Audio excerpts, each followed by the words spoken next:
信からちょっと時間が経っちゃってたんだけどそう、ちょっと時間経っちゃってごめんなさいよ。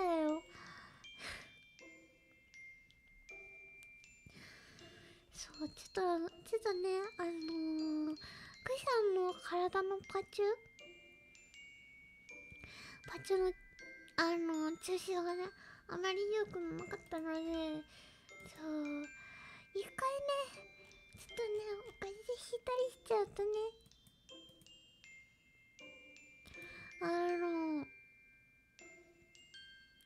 なかなか、一日になれないんだけど、そ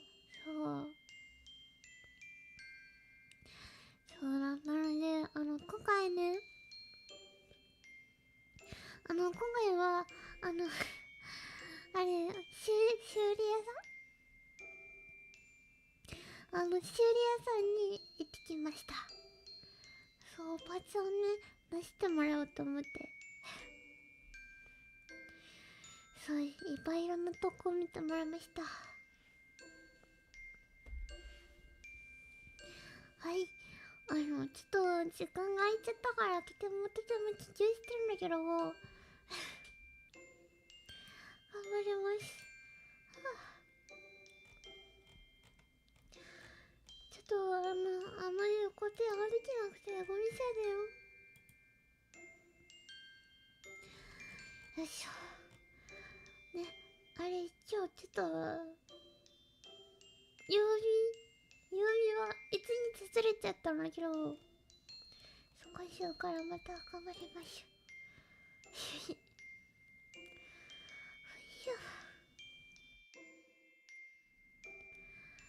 はい。今日ね、ち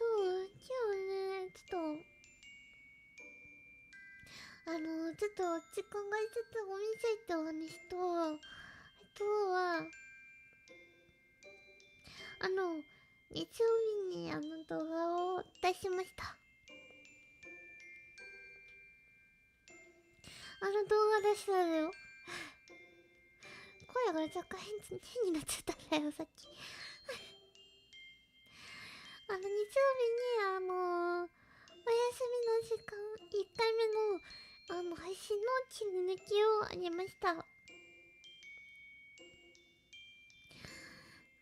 なのでご本読んでるとこだけ聞きたいっていう方はよかったら聞いてくださいです。あともうちょっとね、ショートもね見たいなって思ってたよ。そう思っててもあまり時間が足りなくて、それまたごめんなさいだけど、そう、お約束もねあまりちょっと守れなかったからね。そう、もうちょっとねクシャン頑張りたいと思ってる。思ってるんじゃダメか。もうちょっとね頑張りだよ。でもクシャンは長くVTuberをそうしたいから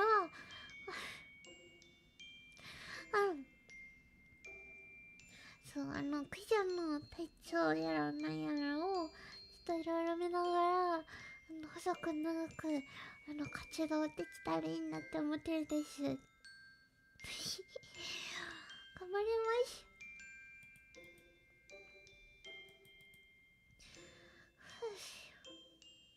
そう、あとはね、そう、シュートもそうなんだけど、そう着たいねお洋服がねいっぱいあるだよ。そう、着たいお洋服がいっぱいあって、そう、だからねちょっとお写真、お洋服のお写真を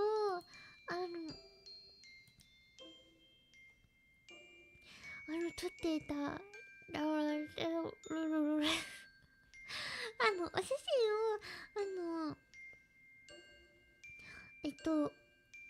撮るワイス会社を作者をね、今ね、探してます。そう。ね、どんなお洋服着たらよくしゃん。そう。パジャマもね、そう、カーチンのやつ着たいし、そう、いろんなの着たいと思ってるよ。あとね、くしゃんね、かっこいいのもね、ちょっとね、憧れてて。そくちゃんね、フリルがいっぱいなお洋服が好きなんだけど、その中でも、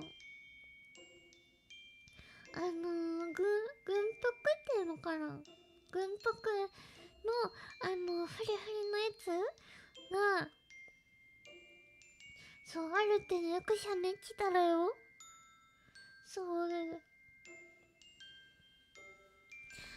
だからね、そういうお洋服とかを着てるクシャンの写真をね、撮って立ちるね、魔法一会社をね、探してて、そう、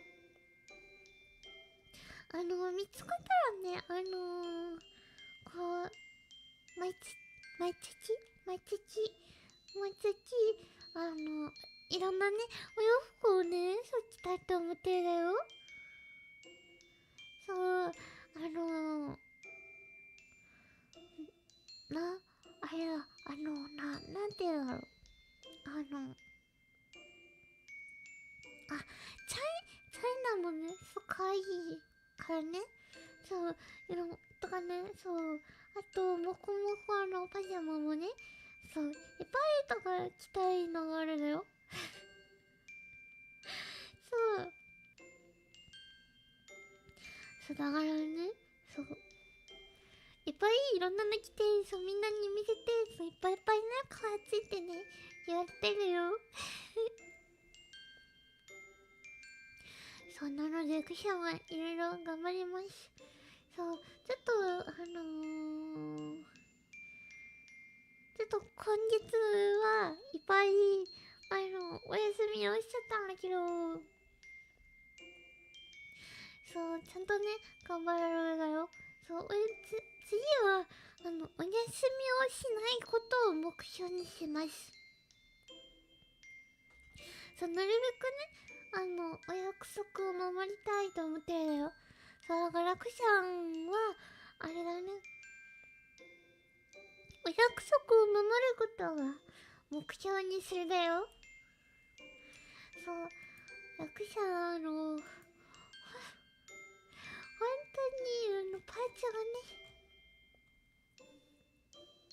がね、余裕はだから、そう、またしょっちゅう、辛い、痛いになっちゃってる時はちょっとごめんなさいをしてしまうかもしれないけど、そう、なるべくお約束を守ることを頑張りたいだよ。そう、頑張るだよ、頑張る。はい。じゃあ早速ね、一回お茶を飲んだからね、飲み物をね、そう、飲み物、お茶を飲んだから、ご本読みます。お茶を飲みます。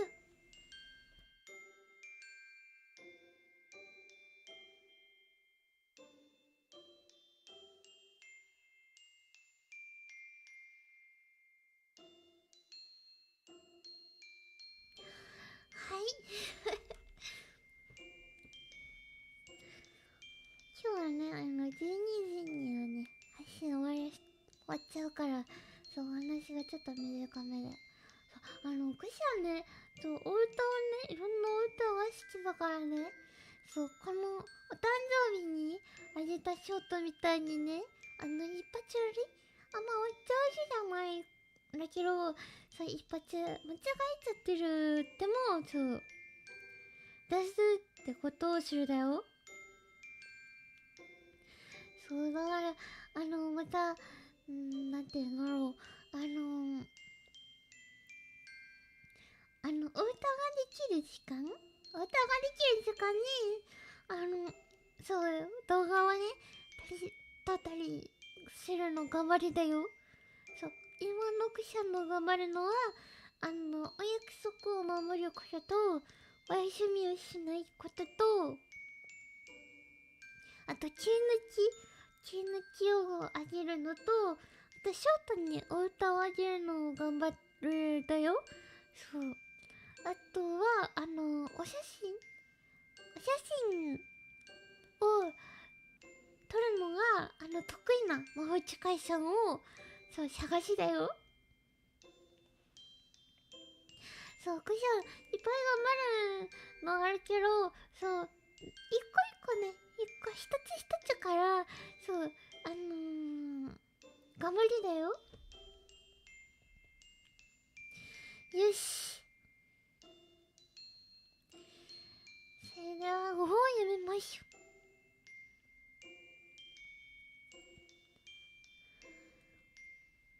ブレーメンの音楽史。ある一人が一匹のロバを持っていました。そのロバは長い年月の間、辛抱強く、背中に袋を背負っては水車小屋まで運んでいました。でもそのうちに力もなくなってきて、だんだんこの仕事ができないようになりました。そこで主人はここらでロバに会話をやるのをやめるとしようと考えました。ところがロバの方でも自分に具合の良くない様子を見てとって、さっさと主人の家を逃げ出しました。そしてブレーメンという町に向かって歩いていきました。ロバの考えでは、その町に行けば町の音楽隊に雇ってもらえるかもしれないと思ったのです。しばらく行きますと、一匹の猟犬が道に寝っ転がって口を開けて、はあはあやってまいりました。その様子は散々走り回ったためにすっかりくたびれてしまったとでも言うようでした。おい暴れん坊、君はどうしてそんなにハーハーやってるんだとロバは尋ねました。いや、実はね、と犬は言いました。俺もすっかり年を取っちまって体が日増しに弱ってきたのさ。で、彼に出かけても昔のように駆け回りやしない。だもんだから主人が俺を殺そうとするんだ。それで慌てて逃げ出したってわけなんだが、さてこれから先どうやって飯にありついたものだろう。それならどうだいとロバは言いました。俺はこれからブレーメンに行ってあの町の音楽師になろうと思っているところだが、君も一緒に行って音楽師に雇ってもらったらどうだ？俺はギターを弾くから君は太鼓を叩きなよ。それを聞いて犬はすっかり喜びました。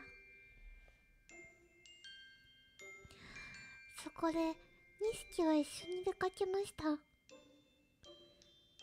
少し歩いていきますと、一匹の猫が道端に座り込んで、3日も雨に降り込められたような顔をしました。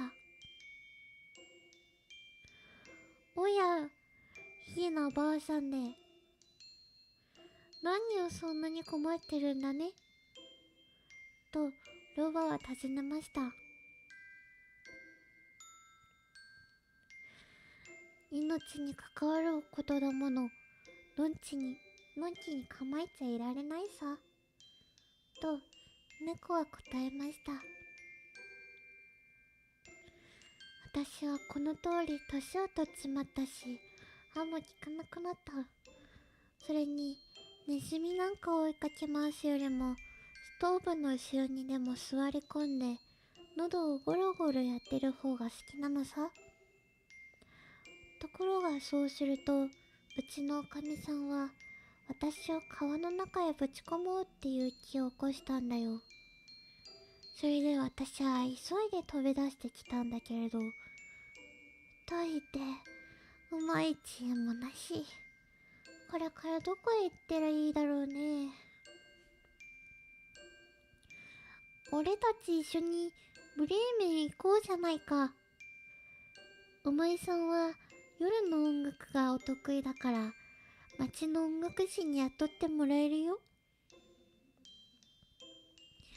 猫はそれはいい考えだと思いましたので、みんなと一緒に出かけました。逃げ出してきたこの3匹の者たちは、やがてとある屋敷のそばを通りかかりました。すると、門の上に一羽のオンドリが止まっていて、ありったけの声で、ありったけの声で叫び立てました。君は腹の底までじーんと響くような声で鳴いているが、一体どうしたんだとロバが聞きました。なーに、いいお天気だと知らせてるところさ。と、オンドリは答えました。何しろ今日は聖母様の日だろう。聖母様が幼子キリスト様の肌着を洗濯して乾かそうという日だからね。ところが明日の日曜にはお客さんが大勢来る。それで情け知らずのおかみさんがこの僕をスープにして食べちまえって料理番の女に言いつけたのさ。だから僕は今夜首を切られちまうんだ。それでせめて声の出せる今のうちと思って喉で破れるほど泣いているところさ。おいおい、何を言ってんだとロバが言いました。それより俺たちと一緒に行ったらどうだい？俺たちはブレーメンへ行くところだ。死ぬくらいならそれよりもマシなとこはどこへ行ったってあるさ。第一、君はいい声だ。俺たちが一緒に音楽をやりゃ大したもんだぜ。オンドリはこの申し出が大変気に入りました。それで今度は4匹揃って出かけました。けれどもブレーメンは1日ではとても行けません。やがて夕方になった時、とある森に入りました。そこでみんな夜を明かすことに決めました。ロバと犬は大きな木の下にごろりと横になりました。猫とオンドリは木の枝に登って休みました。ことにオンドリは木のてっぺんまで飛び上がりました。確かにそこならオンドリにとって一番安全です。オンドリは寝つく前にもう一度四方八方を見渡しました。すると遠くの方に火がチラチラしているように見えました。そこで仲間の者に声をかけて、そう遠くないところに家があるに違いない。明かりがついているようだからと言いました。それじゃあそこへ行くとしよう。どうもここの寝心地は良くないからね。とロバが言い出しました。犬はお腹の中でそこへ行けば骨が2、3本あっておまけに肉でもいくらかついているかもしれない。そうだとありがたいんだわ。と思いました。こうしてみんなは明かりの見える方へ向かって歩いていきました。歩いていくにつれてだんだんその光がはっきりしてきてますます大きくなりました。やがてみんなは赤々と明かりのついている家の前まで来ました。一番背の高いロバが窓のそばへ行って中を覗いてみました。何が見えるかね、じいさん。とおんどりが聞きました。何が見えるかってとロバが答えました。うまそうな食い物や飲み物いっぱい並べてあるテーブルがあってな、その周りに泥棒どもが座ってご機嫌でいる。そいつをいただきたいもんだ。とおんどりが言いました。うんうん、なんとかしてあそこへ入っていきたいなぁ。とロバが言いました。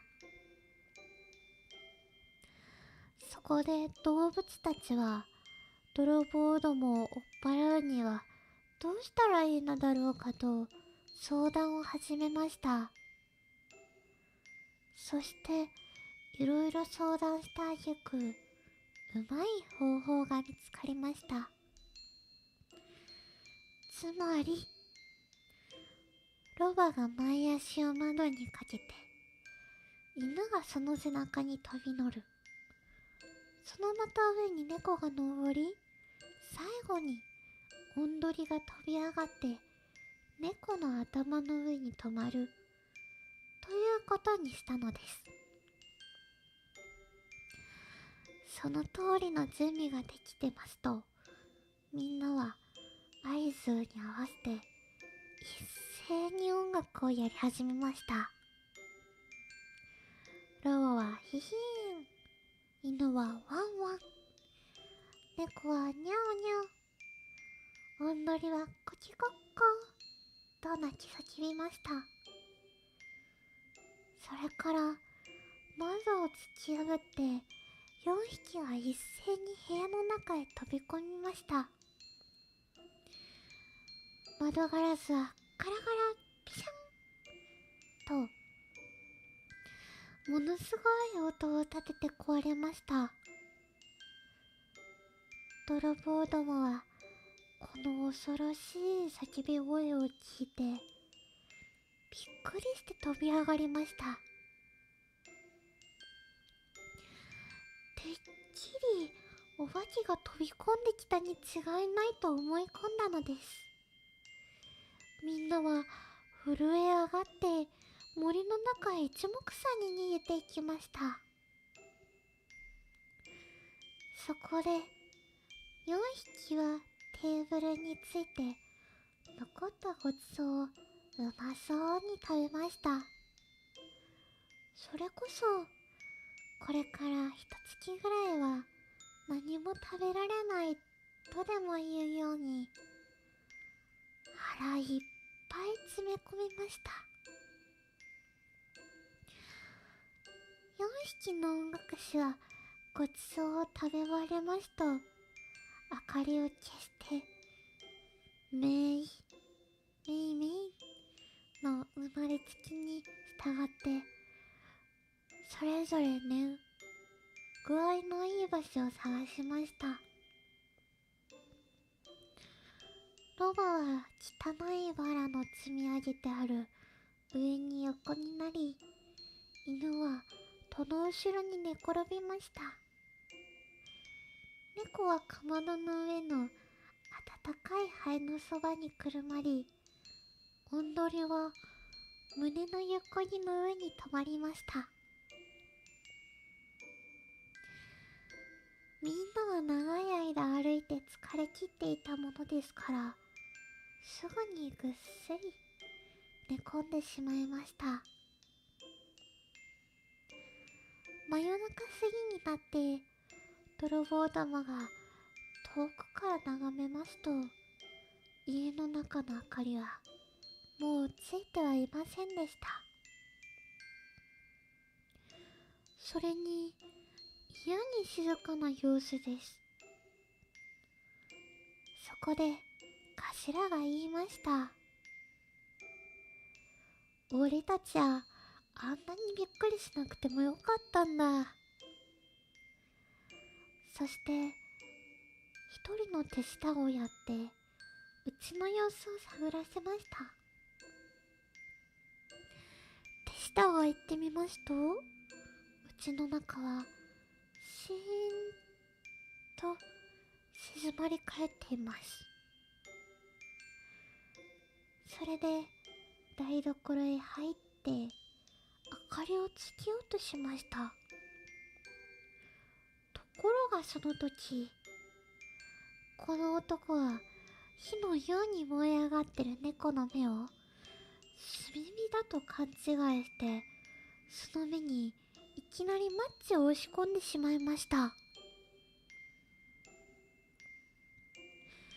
けれども猫にはこんな冗談はわかりません。それでいきなり泥棒の顔に飛びついて、爪を引っ掛けたり引っかいたりしました。泥棒はびっくり仰天、慌てて裏口から逃げ出そうとしました。ところがその途端、そこに寝ていた犬が泥棒の足に噛みつきました。ますます慌てた泥棒が庭へ飛び出して汚い藁の積んであるそばを駆け抜けようとします。と、今度はロバが後ろ足で嫌というほどに行き飛ばしました。おまけにおんどりもこの騒ぎに目を覚まして横木の上からコケコッコーと叫び立てました。それから泥棒は後もめずに夢中になって頭のところへ飛んで帰って言いました。ああ、あのうちには恐ろしい魔女がいますよ。いきなり足に息を吹きかけたかと思うと、長い爪で足の顔を引っかきやがったんです。戸の前には一人の男が立っていて、小刀を足に突き刺しやがる。庭にはまた黒い怪物が寝込んでいて、棍棒で足をぶん殴りますのさ。おまけに屋根の上には裁判官がいて、その悪者を連れてこいと怒鳴り立てる始末なんです。とにかくあっしは方法の手で逃げてきたんでさ。それからというものは、泥棒どもは二度とこの家に近づこうとはしませんでした。一方、ブレーメンの4匹の音楽師たちは大層この家が気に入って、もうここから出ていこうとはしませんでした。これは自分で見たという人の口から聞いたばかりのお話なんですよ。おしまい。ち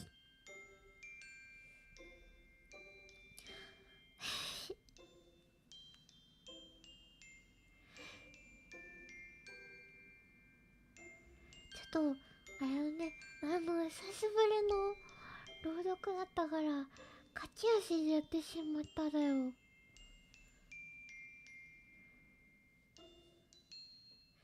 そういえばバタバタでごめんなさい。よ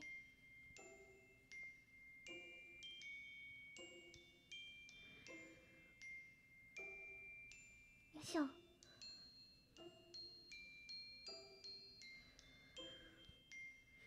なんかあれだね、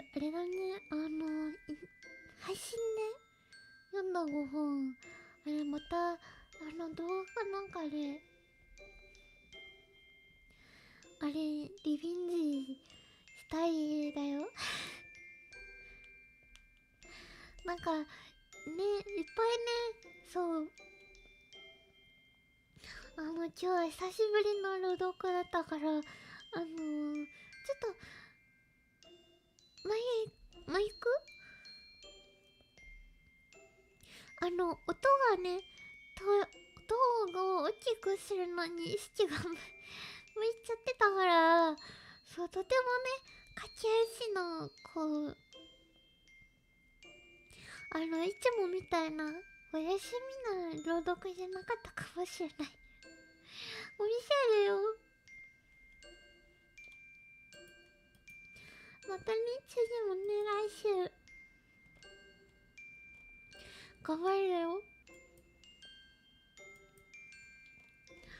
ちょっと、あれだね。ちょっと、一週間かな。1週間分の朗読ちょっと、やってなかったから、朗読の仕方、すっかり忘れちゃってたんだよ。そしたらね、それ読んでて、ちょっと、とてもね、ドキドキしたのもあるんだけど、そう、次もうちょっとね、ゆっくり読むことをね、考え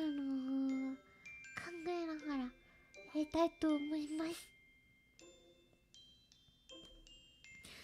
ちょっと一本道しか決めてなかったので、そう、配信はここで終わりにします。久しぶりの配信ありがとうございました。また、暖かいお布団に入って、ぬくぬくといい夢見てください。